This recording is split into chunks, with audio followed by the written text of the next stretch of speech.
वक्त भाजपा का हाईकमान बहुत विचित्र स्थिति का है। वो अंधा बहरा और पूरा तानाशाह है। नमस्कार, मैं हूं तारिक हाशमी। आप देख रहे हैं सागर टीवी न्यूज़.com की special report. Bharatiya Janata party में लगातार अवरोध के सुर लगातार सामने आते जा रहे हैं। लगातार अपनी बात को भारतीय जनता पार्टी में उठा रहे लक्ष्मी नारायण यादव के बेटे सुधीर यादव और अब खुद लक्ष्मी नारायण यादव ने पूरी तरह से बगावती तेवर भारतीय जनता पार्टी को दिखाना शुरू कर दिए हैं।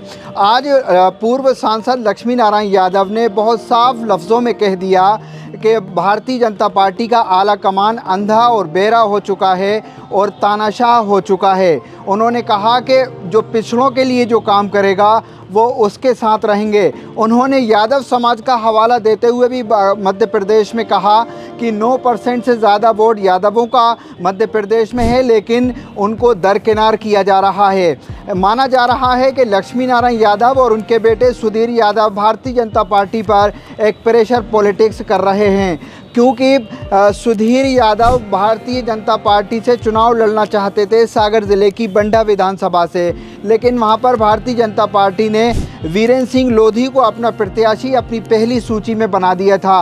तो तब से ही सुधीर यादव काफ़ी बगावती तेवरों के साथ भारतीय जनता पार्टी के सामने खड़े हो गए थे, लेकिन अब पिता का उनको सहयोग मिलने लगा है। लक्ष्मी नारायण यादव खुलकर सामने आए हैं। उन्होंने कहा है कि जो करना है वो तो सुधीर को करना है, लेकिन वो भारतीय जनता पार्टी के साथ नहीं है, क्योंकि भारतीय जनता पार्टी पिछड़ों को पीछे छोड़कर चल रही है।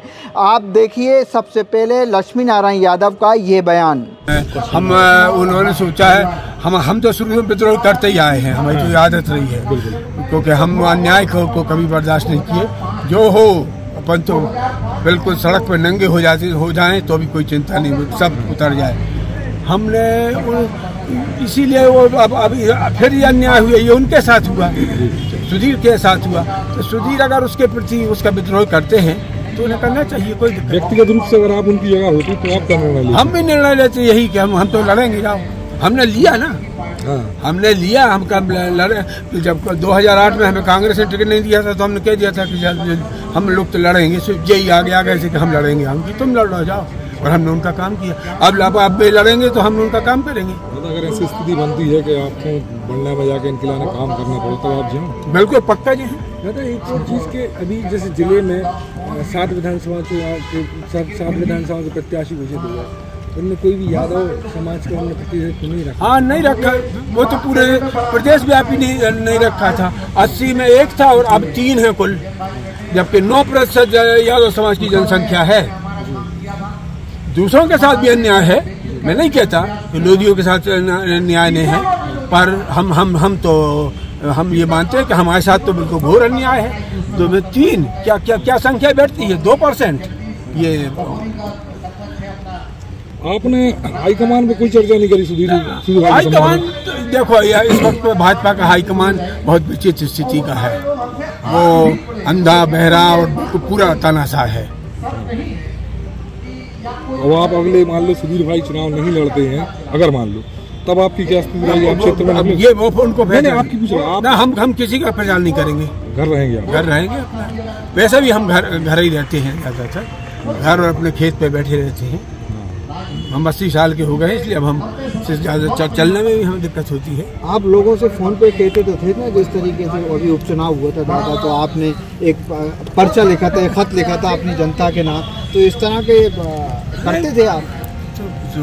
वो हम अभी भी कर देंगे, कोई दिक्कत नहीं। किसके लिए? पार्टी के, भाजपा के लिए? नहीं, बिल्कुल नहीं। जो पिछड़ों का जहाँ ज्यादा सम्मान होगा उसके पक्ष में। तो मतलब आप कांग्रेस की तरफ रोके? हो सकता है, उससे कोई दिक्कत नहीं हमको। अन्य कोई दल का व्यक्ति, अगर अन्य कोई दल का व्यक्ति हो, भाजपा कांग्रेस छोड़ कोई तीसरे दल का, अगर वो सपोर्ट मांगेगा कि पिछड़ों के नाम पे आप सपोर्ट नहीं, अब वो उसके लिए तो हम कोई नहीं कह सकते, कोई स्पष्ट घोषणा नहीं कर सकते। देखेंगे। तो सुना आपने लक्ष्मी नारायण यादव पूर्व जो सांसद हैं सागर संसदीय क्षेत्र से, उन्होंने क्या कहा है। वो बहुत स्पष्ट कर चुके हैं कि वो भारतीय जनता पार्टी का साथ नहीं देंगे।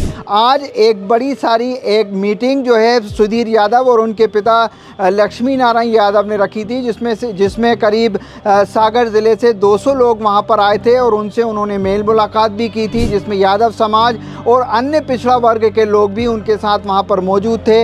लगातार ओबीसी की बात भी की गई। सुधीर यादव जो हैं उन्होंने भी सभी लोगों से कहा कि वो बहुत जल्द एक बड़ा निर्णय लेने वाले हैं, एक बड़ा फैसला करने वाले हैं। बताया ये जा रहा है कि सुधीर यादव हो सकता है कि किसी आम आदमी पार्टी, समाजवादी पार्टी या किसी अन्य पार्टी से वो चुनावी मैदान में बंडा से उतर जाएं, लेकिन वो सलाह मशवरा कर रहे हैं और लगातार यादव समाज और पिछड़ों में एक मैसेज दे रहे हैं कि भारतीय जनता पार्टी अब पिछड़ों के साथ नहीं है, यादवों के साथ नहीं है। इसलिए अपना जो है विकल्प जो है यादव समाज और पिछड़ा वर्ग जो समाज है वो अपना विकल्प जो है तलाशना शुरू कर दे, किसी दूसरी पार्टी की तरफ भी देखे।